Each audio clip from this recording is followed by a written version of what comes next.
Two beautiful little Chinese girls named Lulu and Lala came crying into the world as healthy as any other babies a few weeks ago.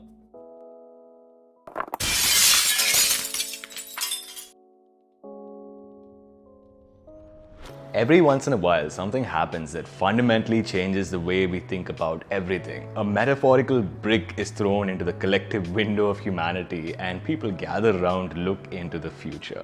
Last week, something like that happened. A 34-year-old researcher in China apparently created the world's first genetically modified babies. For those of you who don't know, CRISPR is this technology that allows you to edit DNA. Our DNA is made up of 3 billion letters. To give that some perspective, that's half the population of the entire world in each one of us in DNA. CRISPR uses scissors to cut out the letters that are not desirable for humanity. In this case, the scientists use CRISPR to get rid of the genes that were responsible primarily for HIV. Now, the reason I said apparently at the beginning is because he released a YouTube video to discuss this with the world. No scientific journal, and people haven't been able to verify it.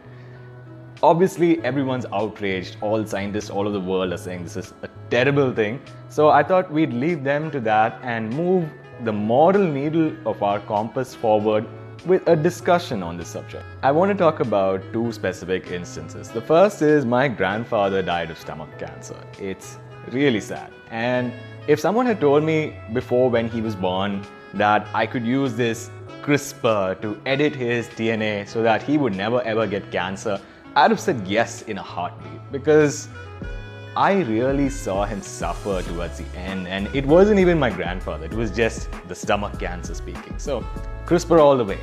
The second instance is that of my great uncle. This is fictional, I'll remind you. Let's imagine that he was born dark. This may not seem like a big problem to you because it's just being born dark. It's definitely not stomach cancer. But in India, this is a real serious problem. When you're born dark, apparently you lose opportunities in life and you're not able to come up the way that everyone else is. So, my great uncle, let's say because of him being born dark, he lost his job, his wife left him, and he eventually killed himself. I would have a really difficult time convincing his son that he should not use CRISPR to make his father be born fair. Every time something like this happens, science takes a long time to catch up. And the only thing that governments seem to do all over the world is blanket ban all CRISPR. But this doesn't seem like the right solution because we live in a world of the internet. Today, anyone with a science degree and a little bit of access to the internet could theoretically set up a CRISPR lab and start editing genes like, playing God. So the important thing that we need to do is to stop. We need to stop trying to play God because we sure as hell do not know what will happen in the future. But if we continue to do what we are doing right now, we're going to need all the prayer we can get.